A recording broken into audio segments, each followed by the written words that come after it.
Today we're going to look at section 5.1 mid-segment theorem and the coordinate proof.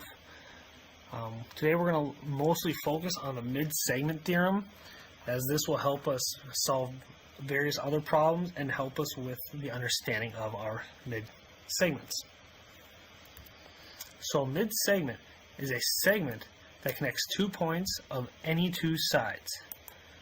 So what this tells us is that if we look at this figure, we can see that M, P, and N are all midpoints.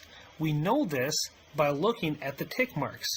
So notice P has a single tick mark on each side of it, M has a double tick mark on each side of it, and N has a triple tick mark on each side of it. So the mid-segments of this would be MN,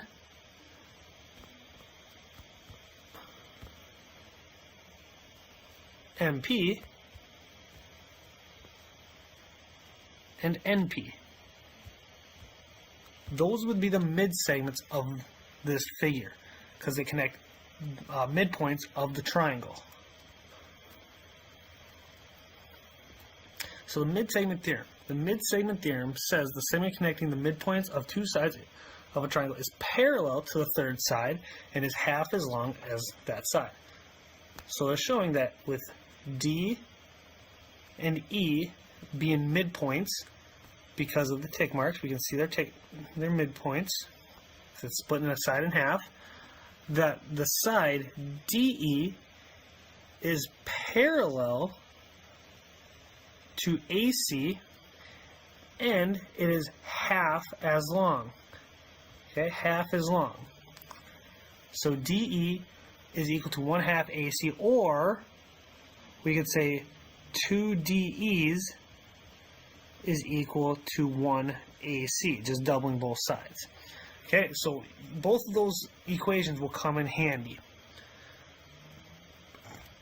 So triangles are used for strength in roof trusses. In the diagram, UV right here, and VW are mid-segments. Those are mid-segments, okay, of the entire triangle. Find UV and RS. So, if we're looking for UV, if we're going to look for UV here, we can look at it and say, well, UV is half of its third side. So, we'll do this in blue to help see. UV is half of the third parallel side that it's not touching. So if the RT is 90, that means UV is equal to 1/2 of RT, which is 90. So UV is equal to 45. And then RS, we're looking for right here, that is going to be parallel to VW, and it's a midpoint, or a mid-segment, excuse me, and it is, and in this case, SR is going to be double, so we can say 2 times 57 is going to be equal to SR, and that will get us 114.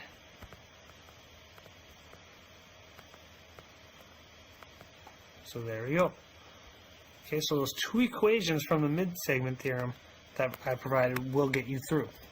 So solve for x in this case. So AB is a mid-segment. Okay? It is a mid-segment. That means it is parallel to XZ, and it is half of XZ. So remember, we can say AB equals 1/2 of XZ, or 2 ABs will equal XZ. Now either one is okay in this case. I'm going to take the first equation, AB is equal to 1/2 of XZ. So AB is 3x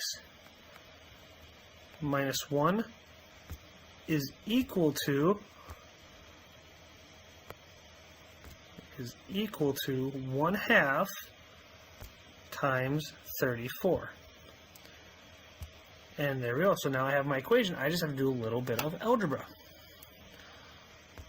So I'm going to simplify here. 3x minus 1 is equal to 17. I'm going to add 1 to both sides. So I get 3x equals 18. And then divide both sides by 3.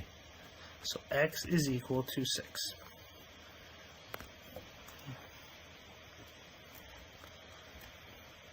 Place an isosceles right triangle in a coordinate plane. This is done for us. Then find the length of the hypotenuse and the coordinates of the midpoint M. So I'm going to start with the midpoint. So remember the midpoint formula, x1 plus x2 over 2, comma, y1 plus y2 over 2. Okay, so the midpoint is really easy. So that means I just have my x's and my y's.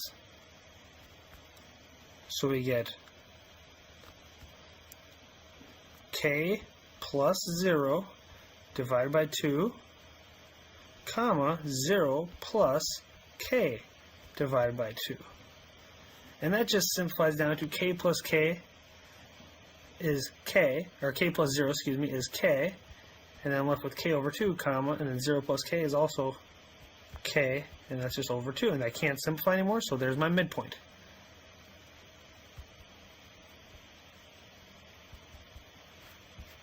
Okay, so there is the midpoint formula.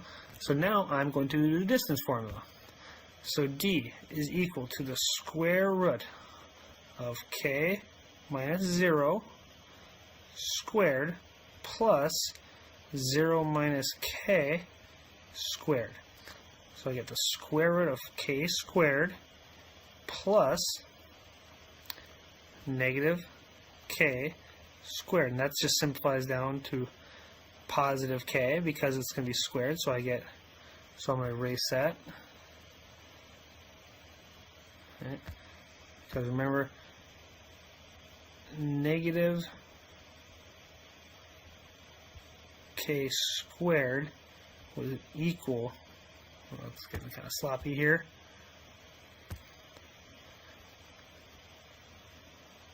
If I take negative k squared, anything negative multiplied by itself is just positive, so it's going to be k squared. So I get k squared. So that simplifies down to the square root of 2k squared. And we can simplify that more. There's a little bit of algebra trick. And that just becomes k times the square root of 2. So there we go. A little extra algebra there thrown into the distance formula.